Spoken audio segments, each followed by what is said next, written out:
Hello all, ஒரு டெலிஷியஸான weight loss recipe. இன்னைக்கு செகண்ட் டே. ஸோ நம்மளோட செகண்ட் டிஷ் என்ன அப்படின்னு பார்த்தீங்கன்னா திரமிசு, சியா சீட் திரமிசு.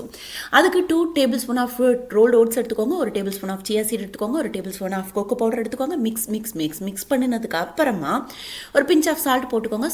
அது டேஸ்ட் என்ஹான்ஸ் பண்ணுறதுக்கு இப்போ ஒரு கொதிக்கிற கப்பில் தண்ணியில் கொஞ்சமாக காஃபி பவுடர் போட்டு காஃபி டிகாஷன் மேக் பண்ணி வச்சுக்கோங்க. அதுக்கப்புறமா நம்மளோட மிக்ஸ் இருக்கு இல்லையா, அந்த சியா சீட் மிக்ஸ், அதில் வெனிலா எக்ஸ்ட்ராக்ட் ஒரு drop, Mabel syrup 2 table spoon போட்டுக்கோங்க. இப்போ நம்மளோட காஃபி டிகாஷன் இருக்கு இல்லையா, அதை இதில் கலந்துக்கோங்க. உங்ககிட்ட என்ன மில்க் அவைலபிளாக இருக்குது, பாதாம் மில்க் இல்லாட்டி கோகோனட் மில்க், அதை எடுத்து இதில் போடுங்க. இதில் போட்டு மிக்ஸ் பண்ணி விடுங்க. இதை ஃப்ரிட்ஜில் வைக்க போகிறோம் நைட்டு ஃபுல்லாக. மறுநாள் மார்னிங் என்ன பண்ண போகிறோம் அப்படின்னு பார்த்தீங்கன்னா, ஒரு கப்பில் 2 to 3 tablespoon of Greek yogurt எடுத்துக்கோங்க. Drop of vanilla extract, 2 tablespoon of maple syrup இல்லாட்டி 1 டேபிள் ஸ்பூன் கூட போட்டுக்கலாம். உங்களோட ஸ்வீட்க்கு ஏற்ற மாதிரி சேஞ்ச் பண்ணிக்கோங்க. இதை நல்லா மிக்ஸ் பண்ணி விடுங்க. இப்போ நம்மளோட சியா சீடு அது ஊற வச்சுருக்கோம் இல்லையா ஃப்ரிட்ஜில், அதை எடுத்து அது மேலே இந்த க்ரீக் யோகர்ட்டை ஸ்ப்ரெட் பண்ணுங்கள்.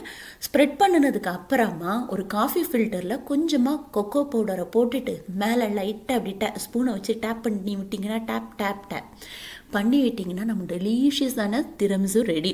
நீங்கள் காஃபி லவராக இருந்தீங்கன்னா கண்டிப்பாக நீங்கள் எனக்கு தேங்க் பண்ணுவீங்க. ஸோ மறக்காமல் சேனல் சப்ஸ்கிரைப் பண்ணிடுங்க. தேங்க்ஸ் ஃபார் வாட்சிங். இது ஃபுல்லாக fibre and protein pack. Try பண்ணி பாருங்கள். உங்களுக்கு காஃபி பிடிக்கலாட்டி, காஃபி ஸ்மெல் பிடிக்காது அப்படின்னீங்கன்னா அந்த காஃபி பார்ட்டை அவாய்ட் பண்ணிடுங்க. தேங்க்ஸ் ஃபார் வாட்சிங் once again. See you all.